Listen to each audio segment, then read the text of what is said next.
Indo British advanced pain clinic నొప్పి మాయం surgery దూరం ఫర్ అపాయింట్మెంట్స్ 9155515563.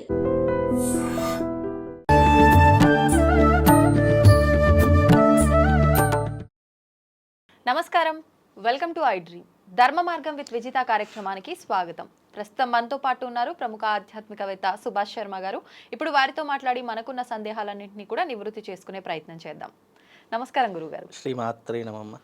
గురుగారు, చాలా వరకు మనం హిందువులంతా కూడా సనాతన ధర్మ ప్రకారంగా ఏం చేసినా కూడా డేట్ల ప్రకారంగా కాదు, తిథుల ప్రకారంగా చేయాలి అని చెప్పి అంటుంటారు. అదేవిధంగా చూస్తే మనము కొత్త సంవత్సరం అనగానే కూడా ఉగాదిని బట్టి ఆ రోజు తిథి, ఆ రోజుని బట్టి ఫాలో అవుతుంటాం. కానీ ఒక బర్త్డేలు, పెళ్లి రోజులు ఇలాంటి విషయానికి వస్తే మాత్రం మనం తిథుల ప్రకారంగా కాకుండా డేట్ల ప్రకారంగానే ఫాలో అవుతుంటాం.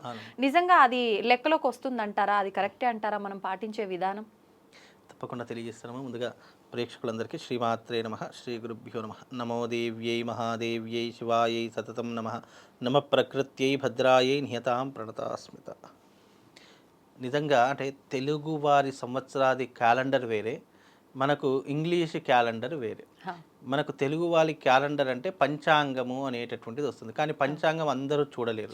కాబట్టి ఈ మధ్యకాలంలో ఏమవుతుంది అంటే క్యాలెండర్ అనేటటువంటి కాల నిర్ణయం క్యాలెండర్ లాంటివి ఎన్నో రకాల క్యాలెండర్లు వస్తున్నాయి. దాంట్లో ఏమవుతుంది అని అంటే కనుక వాళ్ళు ఫలానా ఈ డేట్లో పెళ్ళయింది, ఆ డేట్ని వాళ్ళు సాంప్రదాయబద్ధకంగా తీసుకుంటున్నారు.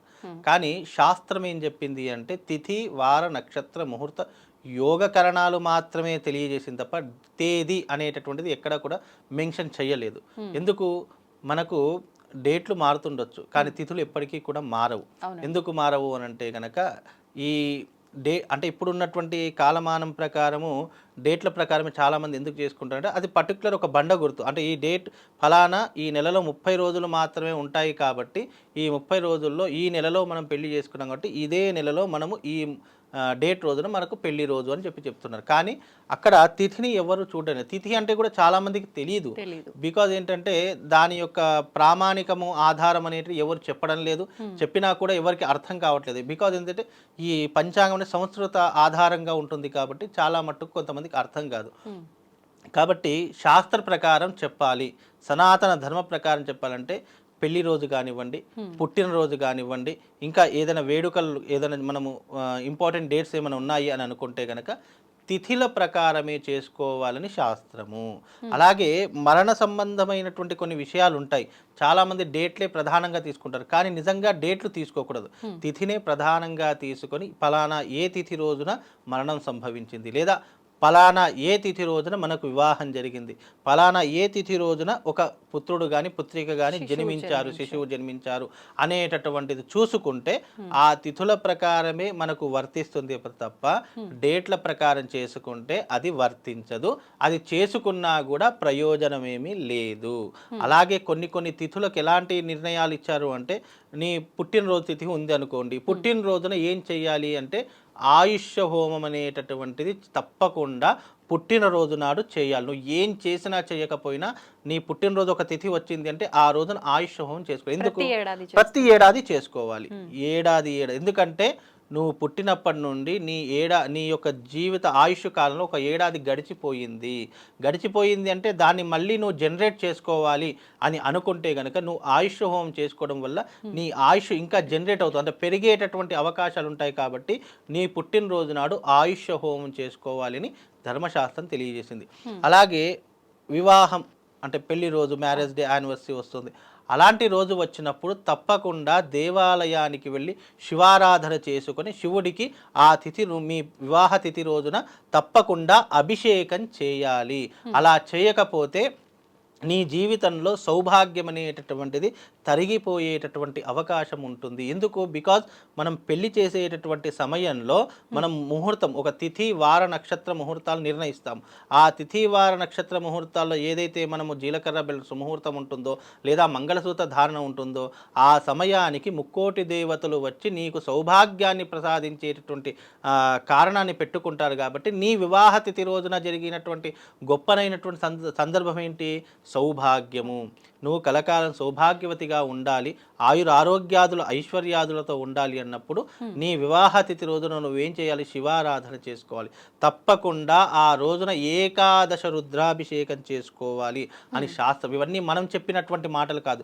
మునులు, ఋషులు, ఎంతోమంది పరిశోధకులు, శాస్త్రంలో ఉన్నటువంటి నువ్వు జన్మించినటువంటి దానికి నీ జీవితంలో జరిగే ప్రతి ఒక్క వ్యవహారం, పుట్టుక, పెళ్ళి, చావు, మరణం, ఇవన్నీ కూడా అనేక రకాలుగా మన జీవితం ఆ డేట్స్ వచ్చినప్పుడు నువ్వు ఏం చేసుకుంటే నీ జీవితాన్ని ఉద్ధరింపజేసుకోగలుగుతావు అని కొన్ని గ్రంథాల ఆధారంగా మనకు తెలియదు.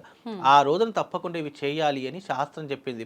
పుట్టినరోజు, వివాహం తప్పకుండా చేసుకోవాలని శాస్త్రము. కాబట్టి ఈ 2 రోజులు ఇలాంటి క్రతువులు ఆచరించాలి. అలాగే మరణానికి కూడా చాలామంది ఏంటంటే డేట్లే చూసుకుంటారు. నిజానికి డేట్ అనేటటువంటిది అస్సలు మన ప్రామాణిక గ్రంథంలో లేదు. మనకు తిథే ప్రధానమైనటువంటి ఆధారము.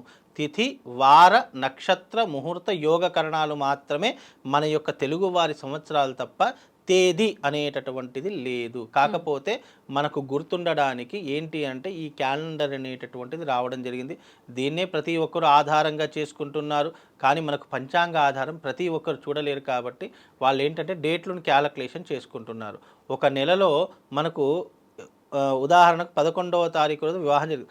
ఆ రోజు తిథి చూసుకుంటే సరిపోతుంది. ఆ తిథిని ఆధారంగా చేసుకొని ఆ నెలలో ఏ రోజున ఆ తిథి వస్తుందో మనం ఆధారంగా చూసుకుంటే కనుక తప్పకుండా దీని ప్రకారంగానే మనము అన్నీ కూడా క్రతువులు ఆచరణ చేసుకుంటే మనకు శుభము, లాభముతో పాటు మనకు దైవానుగ్రహం కూడా కలుగుతుంది. ఇంగ్లీష్ లెటర్స్లో చూసుకుంటే మనకి ఏమీ రాదు. ఎందుకంటే అది శాస్త్ర విరుద్ధమైనటువంటి అంశము. మనకి ఏంటంటే ఒక రోజు తెలవడానికి మాత్రమే తేదీ వాడతాము తప్ప మనకు అనేక రకాల శుభకార్యాలు చేసినప్పుడు తిథివార నక్షత్రాలే ఎక్కువగా వాడతాము. ఆ తిథివార నక్షత్రాలు మనం లెక్కించినప్పుడు మనకు ఒక తేదీ కావాలి కాబట్టి ఆ తేదీని మెన్షన్ చేయడమే తప్ప మనకు తేదీ అనేటటువంటిది మన సనాతన ధర్మంలో లేదు. ఇప్పుడు గురువు గారు ఒక చిన్న డౌట్, చనిపోయిన వారికైతే మనము తేదీ, తిథి అన్నీ మర్చిపోయినా కూడా వాళ్ళకి సంబంధించి పితృదేవతల కోసం అని చెప్పి అమావాస్య అని చెప్పి, లేదంటే మనకు బతుకమ్మ, దసరా ఈ నవరాత్రుల టైంలో వచ్చే ఆ నవరాత్రుల సమయంలో కానీ వాళ్ళకు ప్రత్యేకమైన కొన్ని రోజులు ఉంటాయి. అప్పుడు ఒకవేళ వాళ్ళు అన్నీ మర్చిపోయినా ఈ రోజుల్లో చేస్తే అదే విధంగా ఫలితం ఉంటుంది అని చెప్పి, మరి అలాగే ఇప్పుడు పెళ్లి రోజులు అంటే ఎవరు మర్చిపోర్లేండి, పుట్టినరోజులు కూడా కొంచెం ఎక్కువ సంవత్సరాల క్రింద పుట్టిన వాళ్ళే అవి ఏవి గుర్తుండవు. అటువంటి వారికి ఏదైనా ప్రత్యేకమైన విధానం ఏదైనా ఉందా? ఇక్కడ ఒక విషయం ఏంటంటే తిథి, వార, నక్షత్ర, ముహూర్తాలు అనేటటువంటివి గుర్తు ఉన్నటువంటి వారు చేసుకోవడం ఒక పద్ధతి. లేదండి మా వాళ్ళు రాయలేదు, మర్చిపోయాము, తెలియదు అనుకున్నప్పుడు వ్యవహార నామం ఉంటుంది. అంటే పుట్టినటువంటి వారికి వ్యవహార నామం. పెళ్లి రోజు అయితే ఎవరికైనా తప్పకుండా గుర్తుండే తీరుతుంది 100%. అది ఎందుకంటే పెళ్లి రోజు అనేటటువంటిది గుర్తుండకపోవడం అనేటటువంటి వాళ్ళకంటూ ఒక వయసు వచ్చి అన్ని మెచ్యూరిటీ ఉంటది కాబట్టి ఖచ్చితంగా గుర్తుపెట్టుకుంటారు. 100% గుర్తుంటుంది. వాళ్ళకు గుర్తు లేకుండా పెద్దవాళ్ళకు ఫలానా రోజు అని గుర్తుంటుంది. ఆ గుర్తున్నటువంటి సందర్భంలో డేట్ కాదు అక్కడ మెన్షన్, ఏ ముహూర్తంలో జరిగింది, ఏ తిథిలో జరిగింది, ఏ నక్షత్రంలో జరిగింది అనేటటువంటిదే ముహూర్తం. అక్కడ నక్షత్రాలు మారుతాయి కానీ తిథి ఎప్పటికీ మారదు. కాబట్టి ఆ నెలలో ఆ తిథి వచ్చినప్పుడు తప్పకుండా అదే రోజున పర్టికులర్గా మెన్షన్ చేసి ఆ రోజునే పుట్టినరోజు కానివ్వండి, పెళ్లి రోజు కానివ్వండి, ఇక మరణం రోజు అన్నారు. మరణం రోజు అనేటటువంటి డేట్ క్యాలిక్యులేషన్ ఉండదు ఎవరికి. అంటే కొంతమంది ఉన్నారు వాళ్ళకి ఏంటంటే ఈ నాన్ వెజ్ అవి ఇవి ఉంటాయి కాబట్టి వాళ్ళు డేటు ప్రకారమే చేసుకుంటారు. కానీ ఈ వైశ్యులు కానివ్వండి, లేదు బ్రాహ్మణులు కానివ్వండి, క్షత్రియులు కానివ్వండి, కొంతమంది ఉంటారు తిథి ప్రకారం చేసుకోవడమే ఆచారంగా ఉంటుంది. అంటే శాస్త్రం ఏం చెప్పింది, తిథి ప్రకారం చేసుకోమని చెప్పింది. కానీ శాస్త్రాన్ని పక్కన పెట్టి నేను డేట్ వైజ్గా చేసుకుంటానంటే మనం ఏం చేయలేము దాన్ని.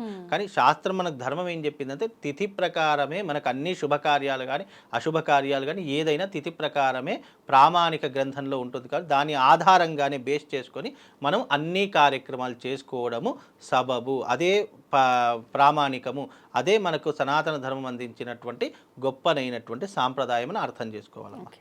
ధన్యవాదాలు గురుగారు. శ్రీమాత్.